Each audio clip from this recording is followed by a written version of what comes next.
സ്ഥലനാമം നോക്കുമ്പോൾ കൊട്ടാരക്കര എന്ന ആ സ്ഥലനാമത്തിനകത്ത് ഒരിട്ടായുണ്ട്, അട്ടിമറിയിലും ഒരിട്ടായുണ്ട്. അങ്ങനെ കൊട്ടാരക്കരയിൽ ഒരു വലിയ അട്ടിമറി നടന്നിരിക്കുകയാണ്.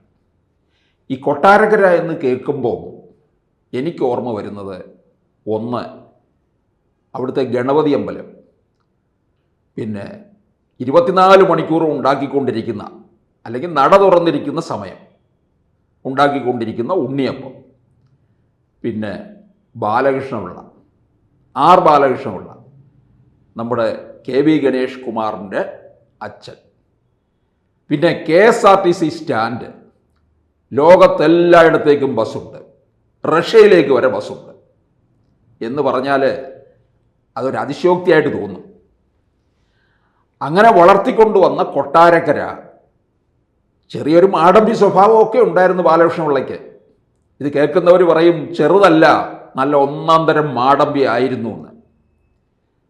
എന്തെങ്കിലും ആകട്ടെ. അങ്ങനെ കൊട്ടാരക്കരയിലെ അതികായനായിട്ട് വളർന്നു വന്ന ബാലകൃഷ്ണപിള്ളയെ അട്ടിമറിച്ച ഐഷ പോറ്റി. ബാലകൃഷ്ണപിള്ള 1977 മുതൽ സ്ഥിരമായി ജയിച്ചു വരികയാണ്. നോമിനേഷൻ കൊടുത്തിട്ട് വീട്ടിൽ പോയിരിക്കുകയാണ്. ബാലകൃഷ്ണപിള്ള കൊട്ടാരക്കരയിൽ നിന്ന് ബാലകൃഷ്ണപിള്ള വിജയിച്ചു എന്ന് വാർത്ത പോലും നേരത്തെ എഴുതി തയ്യാറാക്കി വെക്കുകയാണ് അന്നൊക്കെ ഉള്ളവർ ചെയ്യുന്നത്. ആ ബാലകൃഷ്ണപിള്ളയെ 2006 പരാജയപ്പെടുത്തിയാണ് ഐഷ പോറ്റി ആദ്യമായിട്ട് നിയമസഭയിൽ എത്തുന്നത്. 2011 പിന്നീട് 2016 വിജയം ആവർത്തിച്ചു. 2016 ഈ സ്പീക്കറാക്കാമെന്ന് പറഞ്ഞു, പരിഗണിച്ചില്ല. പിന്നീട് 2021 വനിതാ കമ്മീഷൻ അധ്യക്ഷയാക്കാമെന്ന് പറഞ്ഞിരുന്നു, അതും ഒഴിവാക്കി. ഈ വനിതകളെ വഞ്ചിക്കുന്ന ഒരേർപ്പാട് CPM-നുണ്ട്. പണ്ടറിയാമല്ലോ ഗൗരിയമ്മയുടെ കാര്യത്തിൽ, കേരന്തിങ്ങും കേരള നാട്ടിൽ KR ഗൗരി ഭരിക്കും. ഒടുവിൽ എന്തായെന്ന് എല്ലാവർക്കും അറിയാം. അങ്ങനെ പല പല സംഭവങ്ങൾ ഉണ്ടായിട്ടുണ്ട്. വലിയ പുരോഗമനവും നവോത്ഥാനവും ഒക്കെ പറയുന്ന പാർട്ടിയാണ്. ഈ 3 തവണ മത്സരിച്ചു വിജയിച്ചു വന്ന് കൊട്ടാരക്കരയുടെ ആ ബാലകൃഷ്ണപിള്ള എത്രത്തോളം അവിടെ കൊട്ടാരക്കരയിൽ ആധിപത്യം സ്ഥാപിച്ചു, അതുപോലെ കയറി വന്ന ഐഷ പോറ്റിയെ അവിടെ തകർത്തു. പിന്നീട് 3 ടേൺ പൂർത്തിയായി എന്നുള്ളതിൻ്റെ പേരിൽ 21 പിണറായിയുടെ വിശ്വസ്തനും രണ്ടാം പിണറായി സർക്കാരിലെ ധനമന്ത്രിയുമായിട്ടുള്ള ബാലഗോപാലിനെ കൊണ്ടുവന്ന് അവിടെ നിർത്തി. 10,000-ലധികം വോട്ടിൻ്റെ ഭൂരിപക്ഷത്തിലാണ് വിജയിച്ചത്. അങ്ങനെ ഇനി അടുത്ത തവണ എന്തായാലും ഈ ബാലഗോപാൽ തന്നെയാണ് മത്സരിക്കാൻ ഇറങ്ങുന്നത് എന്നാണ് പാർട്ടി വൃത്തങ്ങളിൽ നിന്ന് അറിയാൻ കഴിഞ്ഞിട്ടുള്ളത്. ഐഷ പോറ്റിയെ സംബന്ധിച്ചിടത്തോളം കൊട്ടാരക്കര അത്രത്തോളം ചേർത്ത് നിർത്തിയിരിക്കുന്ന ഒരു വ്യക്തിയാണ്. അതുകൊണ്ട് ഈ ബാലഗോപാലിന് ഇനി അടുത്ത മത്സരം അത്ര എളുപ്പമായിരിക്കില്ല. ഒന്ന്, ഭരണവിരുദ്ധ വികാരം കൂടിയുണ്ട്. അത് കൃത്യമായിട്ട് കേരളത്തിലെ 140 മണ്ഡലങ്ങളിലും പ്രതിഫലിക്കും. കൊട്ടാരക്കരയിലും അത് കൃത്യമായിട്ടുണ്ടാകും. ഈ ബാലകൃഷ്ണപിള്ളയെ പരാജയപ്പെടുത്തി വന്നതുകൊണ്ട് തന്നെയാണ് ഐഷ പോറ്റി കേരളം മുഴുവൻ അറിയപ്പെട്ടത്. ഇനിയിപ്പോൾ VD സതീശന് കഴിഞ്ഞ ദിവസം പറയുകയുണ്ടായി, ഇനിയും കാണാം വിസ്മയം എന്ന്. ഇപ്പം CPM-ൽ നിന്ന് ഇങ്ങനെ ഇല പൊഴിച്ചുകൊണ്ടിരിക്കുകയാണ്. പലരും പല വഴികളിലൂടെ പോയിക്കൊണ്ടിരിക്കുകയാണ്.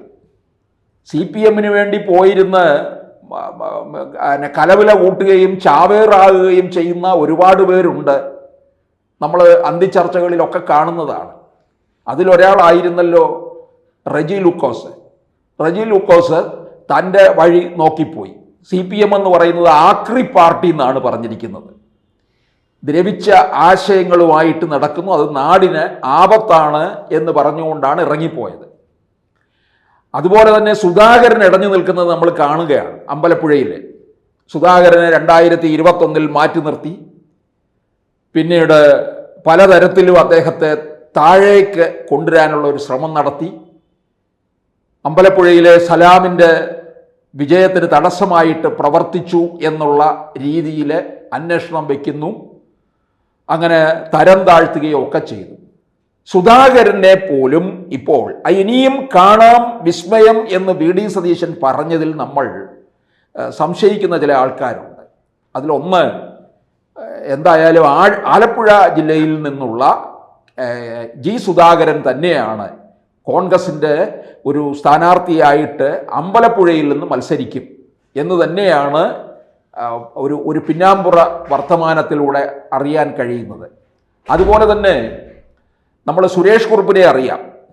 പാർട്ടിയുടെ എല്ലാ തരത്തിലുള്ള ആദർശവും വെച്ചു പുലർത്തുന്ന നല്ല പാർലമെൻറ്റേറിയൻ ആയിരുന്നു.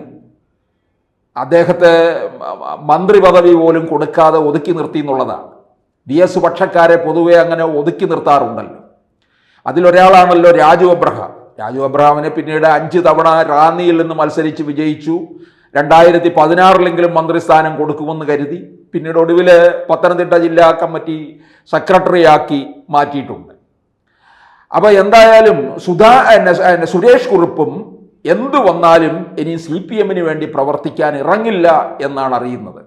അപ്പോൾ ഇനിയും കാണാം വിസ്മയം എന്ന് വി ഡി സതീശൻ പറയുമ്പോൾ അത് അമ്പലപ്പുഴയിൽ നിന്നും കോട്ടയത്ത് നിന്നും ആയിരിക്കുമോ എന്ന് സംശയിക്കേണ്ടിയിരിക്കുന്നു.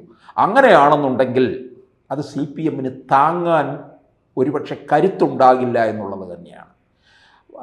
തദ്ദേശ തെരഞ്ഞെടുപ്പിലേറ്റ പരാജയം എന്ന് പറയുന്നത് അത് താങ്ങാൻ കഴിയുന്നതിലപ്പുറമാണ്. അവർക്ക് പിടിച്ചു നിൽക്കാൻ പോലും കഴിയുന്നില്ല എന്നുള്ളതാണ്. ഒരു 3ാം വട്ടം എന്നുള്ളത് ഇങ്ങനെ നിൽക്കുന്ന അവസരത്തിലാണ് തദ്ദേശത്തിലേറ്റ പ്രഹരം. അതിനോടൊപ്പം തന്നെ ശബരിമല സ്വർണ്ണക്കൊള്ളയിൽ സർക്കാരിന് ഏറ്റുകൊണ്ടിരിക്കുന്ന തിരിച്ചടി. അപ്പോൾ ഒന്നിനൊന്ന് അതിനോടൊപ്പം തന്നെ മുന്നണി വിടാനായിട്ട് തയ്യാറെടുക്കുന്ന പ്രധാനപ്പെട്ട ഒരു ഘടകകക്ഷിയായ കേരള കോൺഗ്രസ് മാണി വിഭാഗം, ഇതൊക്കെ CPM വലിയ തിരിച്ചടിയിലേക്കാണോ പോകുന്നത്? എന്തായാലും BJP അതിശക്തമായ ഒരു വളർച്ച കേരളത്തിൽ ഉണ്ടാക്കുന്നു. ഈ ഭരണവിരുദ്ധ വികാരം അതിശക്തമാണ് എന്നുള്ളതിൻ്റെ തെളിവ് കൂടിയാണ് ഇത്തരത്തിലുള്ള പ്രധാനപ്പെട്ട നേതാക്കളൊക്കെ തന്നെ ഈ CPM വിട്ട് കോൺഗ്രസിലേക്കും BJPയിലേക്കും പോകുന്നത്. അപ്പോൾ ഈ ഭരണവിരുദ്ധ വികാരം മുഴുവൻ 2 ഇടങ്ങളിലേക്ക് തന്നെയാണ് പോകുന്നത്, കോൺഗ്രസിലേക്കും അതുപോലെ തന്നെ BJPയിലേക്കും. ഈ BJPയിലേക്ക് BJPയുടെ ഒരു 16-18 സീറ്റ് വരെ തന്നെ അവർ ക്ലാസ് മണ്ഡലങ്ങളാക്കി എടുത്തിട്ടുണ്ട്. ഇനിയും അവർ ഈ ന്യൂനപക്ഷ സമുദായത്തെ മുഴുവൻ ചേർത്ത് നിർത്തിക്കൊണ്ട് മുമ്പോട്ട് പോയി ഒരു 40 സീറ്റ് വരെ എത്തിക്കുക എന്നുള്ള കണക്കും പറയുന്നുണ്ട്. എന്തായാലും ഈ വി ഡി സതീശൻ പറഞ്ഞ വിസ്മയത്തിനായിട്ട് നമുക്കിനിയും കാത്തിരിക്കാം. കൂടുതൽ വാർത്തകളും വിശേഷങ്ങളും നിങ്ങളിലേക്ക് എത്താൻ ABC മലയാളം സബ്സ്ക്രൈബ് ചെയ്യുക, ബെൽ ബട്ടണും അമർത്തുക.